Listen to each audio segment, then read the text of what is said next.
then it's nice to have this ability to try to get out of a situation like that. But you don't use it unless it's absolutely necessary. But what I've always wondered, does it become second nature? Oh, sure, of course it does. Show me. Absolutely. Show me. Now, could a woman do what we're going to do? Of course. Okay, show me what to do. About 30% of my enrollment are women. Okay. All right, let's get over here so they can see it.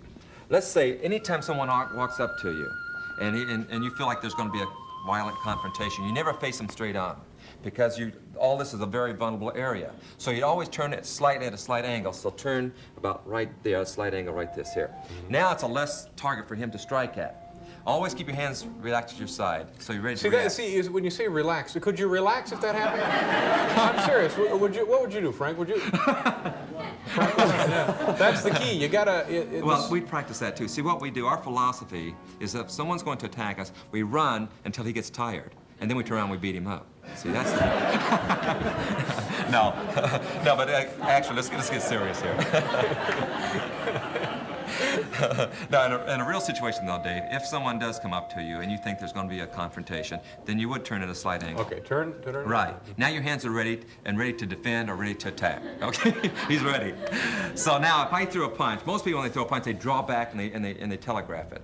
So as they do, then as I throw the punch, Dave, the first thing would do is block. That's what karate is warding off an attack by blocking right into here.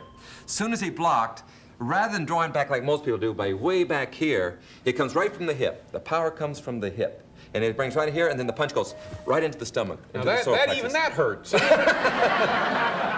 But as soon as you hit him in the stomach, right into here, naturally that may knock the wind out of him, but it may not be enough to drop him to the ground. So then you would grab both of his shoulders, that one and this one here. The right foot then would come behind my right leg, right into here. Now, what you're doing is breaking his balance. Now, what I want you to do, I want you to pull down as hard as you can with the left and push with the right. Hard. Oh! There you go. Right in.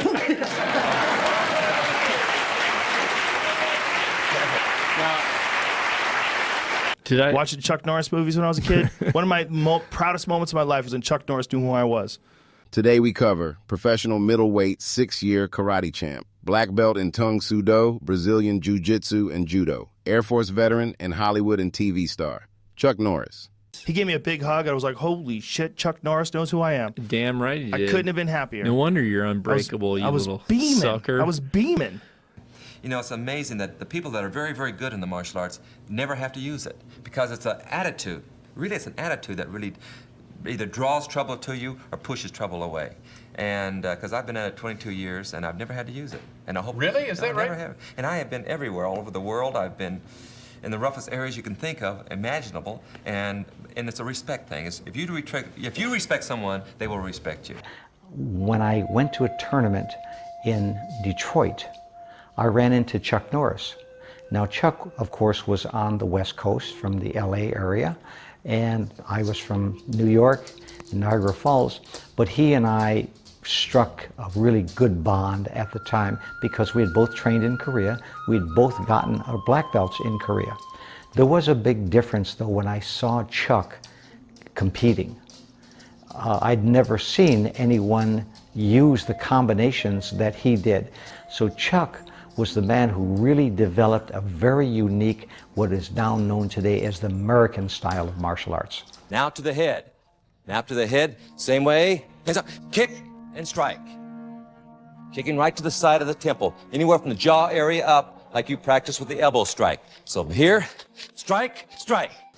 And when I met Chuck and I saw him competing and fighting, I was really, really amazed and very much impressed.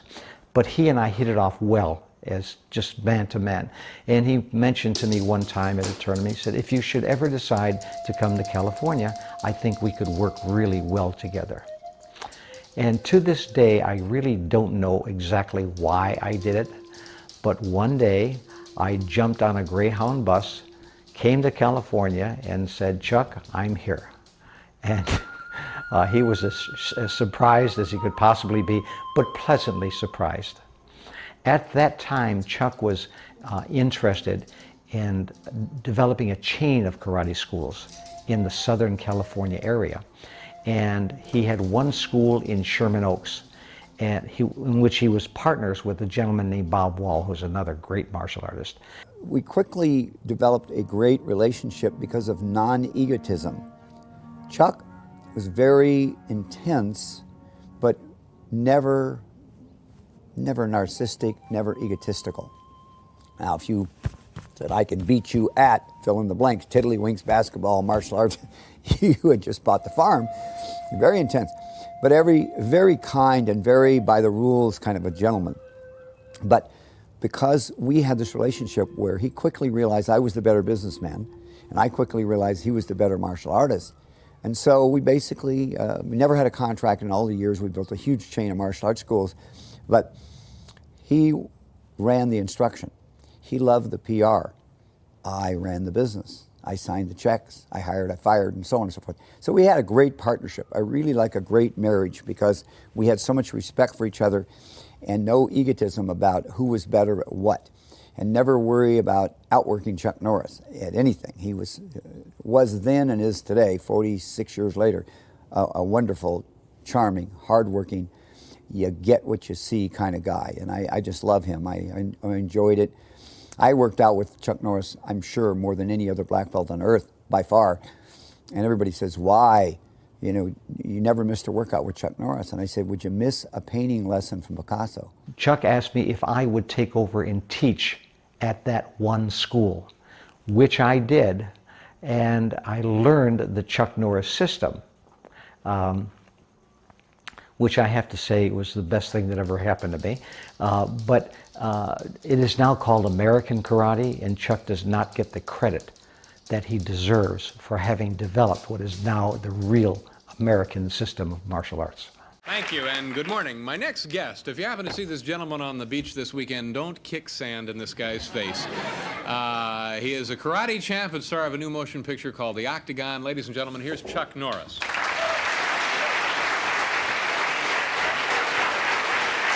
Hi, Chuck. How are you? Thank you for being here.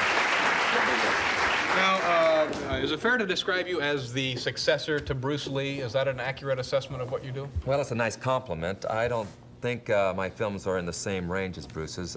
Bruce's films were primarily karate or kung fu movies. I think my movies have a little more substance to them.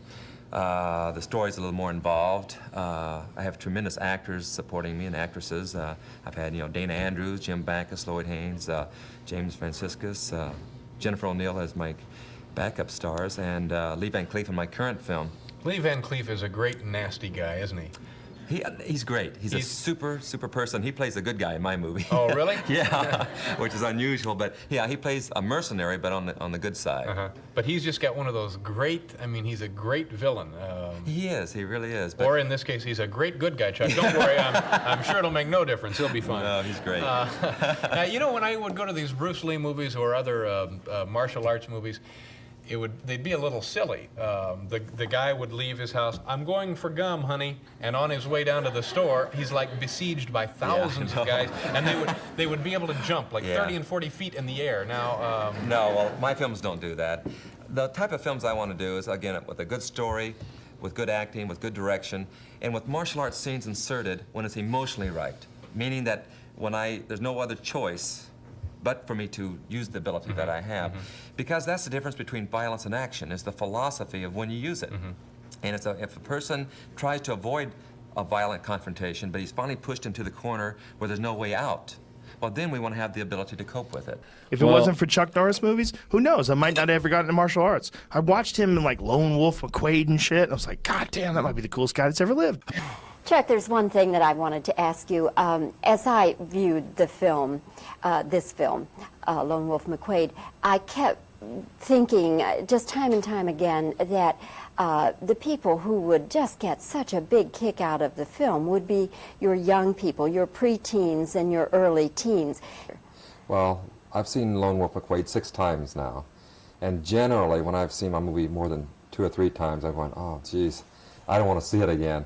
But this one here, I have to say, Bobby, I haven't gotten bored with yet. I really enjoy this movie a lot. What about the character?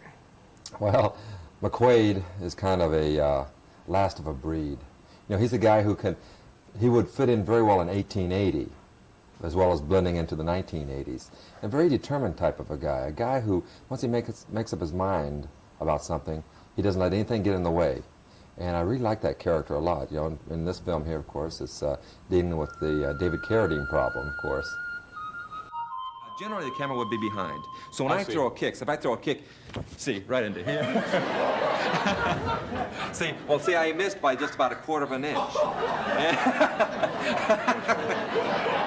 And so when the camera, David reacted to that, if he would have reacted like he had gotten hit, see, the camera, it would have been a hit on camera. It would have looked pretty good. It would look pretty now, good. when do they get the noise in there? How do they put that in? Oh, the key, well, generally we go into a dubbing room, but many times when I do it, I'll do that, I'll go, "Hey-ya!" right into here like this here.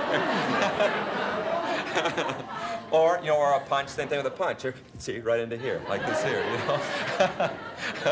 You can, so, but anyway, if that's how he reacts, if I throw the punch that close, he snaps his head back, and it's a hit on film. Son of a biatch. That gentleman right there will always have my respect. Him and Bruce Lee are the reason why I got into martial arts. 100%. My last name is Lee, Bruce Lee. I was born in San Francisco in 1940. I'm 24 right now.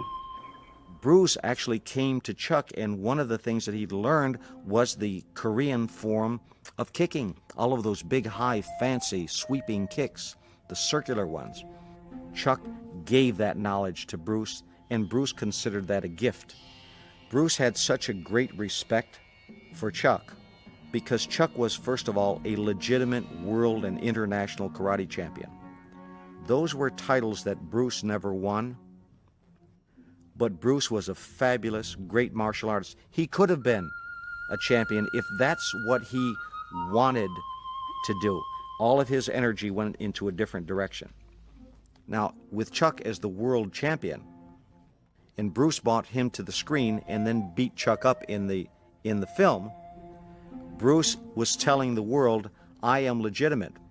And Chuck believed in that as well.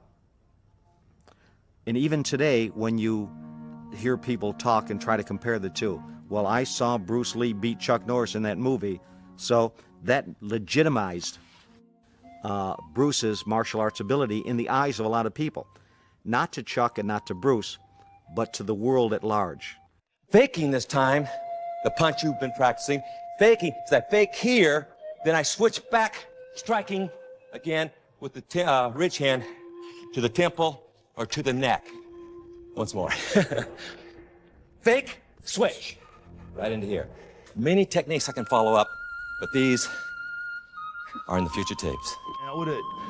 I mean, I do anything for Chuck Norris. Like, no bullshit. Go corny as you want. 4 watches. Chuck Norris Vegas. changed my life. For real. This is for me. Please subscribe if you haven't so we can build up, get suggestions, and entertain more. Stay tuned.